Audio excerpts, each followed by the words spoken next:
પર મોટા મોટા ખાડા પડી ગયા છે. વારંવાર તંત્રના 1 મહિના પહેલા મેં જાણ કરી હતી, નાના ખાડા હતા, પરંતુ તંત્ર ઘોર નિંદ્રામાં હતું. તેના કારણે આ મોટા ખાડા પડી ગયા છે.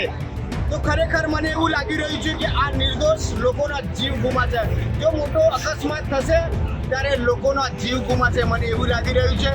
તંત્રને વારંવાર દર વર્ષે તંત્રને વિનંતી કરીએ છીએ કે આ રોડ ઉપર નક્કર કામ થવું જોઈએ, પરંતુ નક્કર કામ નથી થતું. તેના કારણે ખાડા પડી રહ્યા છે. વારંવાર તંત્રને વિનંતી કરવા છતાંય આ નક્કર કામ થતું નથી. આ દુઃખભરી બાબત છે. તો આજે અમે ગુજરાત વાલ્મીકી સંગઠન દ્વારા અમે વૃક્ષ રોપવામાં આવ્યું છે ખાડાની અંદર, કે તંત્ર જે ઘોર નિંદ્રામાં છે એ થોડો જાગે, અને જે માલપુરની અંદર થોડો પણ જો વરસાદ પડે તો દુકાનની અંદર પાણી ઘૂસી જાય છે. તો તંત્રને વિનંતી કે પાણીનો તાત્કાલિક નિકાલ થવો જોઈએ. જે દુકાનોના અંદર માલ સામાન ભરેલું હોય છે, એ લોકોને માલ સામાન બગડી પણ ગયો છે માલપુરની અંદર. તો મેં તંત્રને હું વિનંતી કરું છું કે વહેલે તકે પાણીનો અગાડી નિકાલ કરે. અગાડી પાણીનો જવાનો કોઈ નિકાલ નથી. એવું લાગે કે ડુંગરાનું પાણી ગામમાં આવે છે. તો તંત્રને વિનંતી કરું છું કે પાણીનો નિકાલ થાય.